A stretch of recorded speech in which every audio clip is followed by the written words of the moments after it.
सबसे पहले आज की तमाम बड़ी खबरें नॉन-स्टॉप न्यूज में। ड्रग्स पार्टी केस में गिरफ्तार एक्टर शाहरुख खान के बेटे आर्यन खान को आज मुंबई की किला कोर्ट से जमानत नहीं मिली। कोर्ट की तरफ से आर्यन समेत 3 आरोपियों की जमानत याचिका रद्द कर दी गई। कोर्ट ने याचिका रद्द करते हुए कहा कि रेगुलर बेल लेने का सही तरीका एनडीपीएस स्पेशल कोर्ट है, लिहाजा इस कोर्ट से जमानत नहीं मिल सकती। सिर्फ सेशंस कोर्ट के पास अधिकार है ये मैटर को सुनने का। इस वजह से उन्होंने वो bail application only on the maintainability ground हमारा बेल एप्लीकेशन रिजेक्ट कर दिया। आर्यन समेत सभी आरोपियों को आज मेडिकल जांच के बाद आर्थर रोड जेल ले जाया गया। उधर आर्यन के वकील सतीश मानशिंदे जमानत के लिए अब सेशंस कोर्ट जाएंगे। इससे पहले याचिका पर सुनवाई करते हुए आर्यन खान के वकील ने जमानत दिए जाने के पक्ष में दलीलें दी। कहा कि आर्यन कोई अपराधी नहीं है, न ही उसके पास से कोई ड्रग्स मिली हैं। वो एक जिम्मेदार परिवार से आते हैं, कहीं भाग नहीं सकते, इसीलिए उन्हें जमानत मिलनी चाहिए। लेकिन कोर्ट ने ये दलीलें नहीं मानी। वहीं इस मामले पर एनसीपी ने सियासत की। दोनों लोगों को बैग के साथ अंदर ले गया था 10 लोगों के साथ, और बाद में सिलेक्टिवली इन 2 लोगों को छोड़ा गया।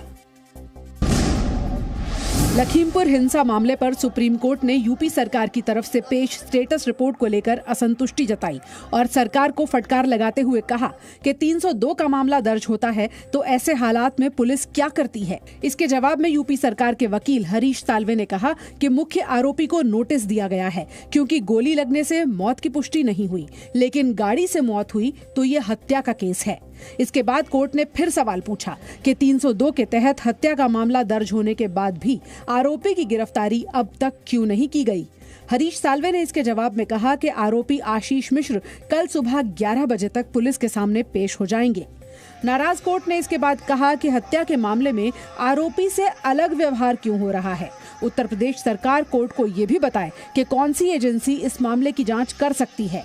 कोर्ट ने राज्य के डीजीपी को निर्देश दिए कि नई एजेंसी की जांच शुरू होने तक सबूतों से छेड़छाड़ न हो, इस बात का ध्यान रखा जाए। सुप्रीम कोर्ट में अब इस मामले की अगली सुनवाई 20 अक्टूबर को होगी।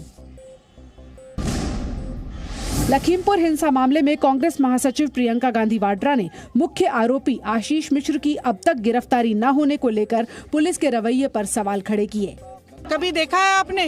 किस देश में देखा, बताइए? कौन से केस में देखा है कि अपराधी को समन्स द्वारा निमंत्रण दे दिया जा रहा है कि आप आके हमसे बात करिए। लखीमपुर पहुंचे पंजाब कांग्रेस के अध्यक्ष नवजोत सिंह सिद्धू आशीष की गिरफ्तारी न होने को लेकर अनशन पर बैठ गए। कि जब तक आशीष उसके ऊपर कार्रवाई नहीं होती, वो इन्वेस्टिगेशन ज्वाइन नहीं करता, मैं यहाँ अनशन पे बैठूंगा। केंद्रीय गृह राज्य मंत्री अजय मिश्र ने बेटे आशीष मिश्र पर सफाई दी कि उनका बेटा नेपाल नहीं भागा है और न ही छिप रहा है। वो कल सुबह तक पुलिस के सामने पेश हो जाएगा। अपना कथन, अभिकथन, साक्ष्य सब कुछ जांच एजेंसी के सामने देंगे क्योंकि वो निर्दोष है। लखीमपुर पुलिस ने आशीष मिश्र को कल सुबह 11 बजे तक पेश होने का नोटिस दिया है।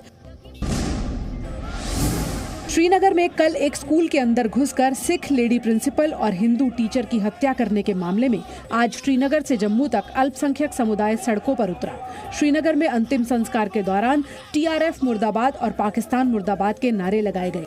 जो बिल्कुल बेकसूर लोगों पर और खास तौर पर औरतों पर हाथ उठाएंगे, खुदा भी आप पर बेजार है और इंसानियत भी आप पर बेजार है। जम्मू कश्मीर के पूर्व मुख्यमंत्री उमर अब्दुल्ला ने अल्पसंख्यकों की टारगेट किलिंग को लेकर जम्मू कश्मीर सरकार पर सवाल खड़े किए। 1.5-2 महीने से मैं सुनता आ रहा हूँ कि यहाँ पे माइनॉरिटी कम्युनिटीज को निशाना बनाया जाएगा। तो अगर ये खबर मुझ तक पहुँच सकती थी तो जो लोग आज इंतजामिया के लिए जिम्मेदार हैं, क्या ये खबर उन तक नहीं पहुँची?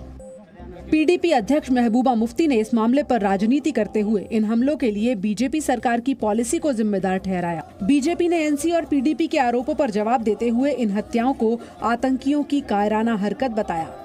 माइनॉरिटी हो का कोई भी हो या हिंदू हो, सिख हो, सबकी सिक्योरिटी की जिम्मेदारी सरकार की है और एक संवेदनशील सरकार अपना पूरा काम कर रही है। लद्दाख और उत्तराखंड के बाद अब अरुणाचल प्रदेश में भी चीन का दुस्साहस सामने आया है। सूत्रों के मुताबिक पिछले हफ्ते अरुणाचल प्रदेश के तवांग सेक्टर में चीन के लगभग 200 सैनिकों ने घुसपैठ की कोशिश की। उन्होंने भारतीय सेना के खाली पड़े बंकरों को भी तोड़ने की कोशिश की। भारतीय सैनिकों ने चीन के सैनिकों को आगे बढ़ने से रोका तो थोड़ी देर बाद चीन के सैनिक अपनी सीमा में वापस लौट गए। इस घटना में भारतीय सेना के किसी ठिकाने या सैनिक को नुकसान नहीं पहुंचा। मोदी सरकार आने के बाद बहुत ही जेट स्पीड से उस पर काम हो रहा है और इसीलिए चीन बौखलाया हुआ है कि हम मैचिंग कैपेबिलिटी डेवलप कर रहे हैं LAC पे। इसीलिए वो मसल फ्लेक्सिंग करता है और हिंदुस्तान को एक संदेश देने की कोशिश करता है कि आप पुराने सरकारों की तरह बिहेव कीजिए। चीन और भारत पिछले साल मई से ही लद्दाख में आमने सामने हैं। जल्द ही तनाव को कम करने के लिए दोनों देशों के कोर कमांडर स्तर की चर्चा भी होनी है, लेकिन उससे पहले चीन एक बार फिर आक्रामक तेवर दिखा रहा है। भारतीय वायुसेना आज अपना 89वां स्थापना दिवस मना रही है। इस मौके पर गाजियाबाद के हिंडन एयरबेस पर वायुसेना ने अपनी ताकत का प्रदर्शन किया। वायुसेना दिवस पर 75 एयरक्राफ्ट शामिल हुए।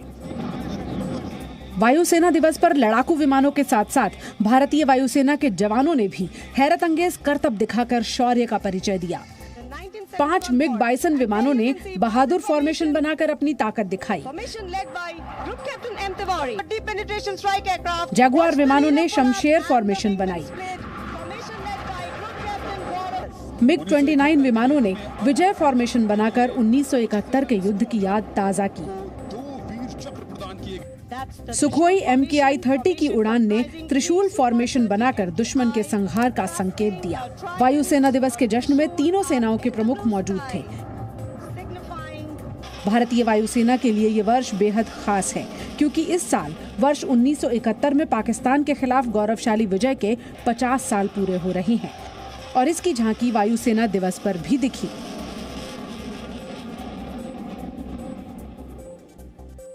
Presenting B News app, available on Google Play and App Store. Download it now.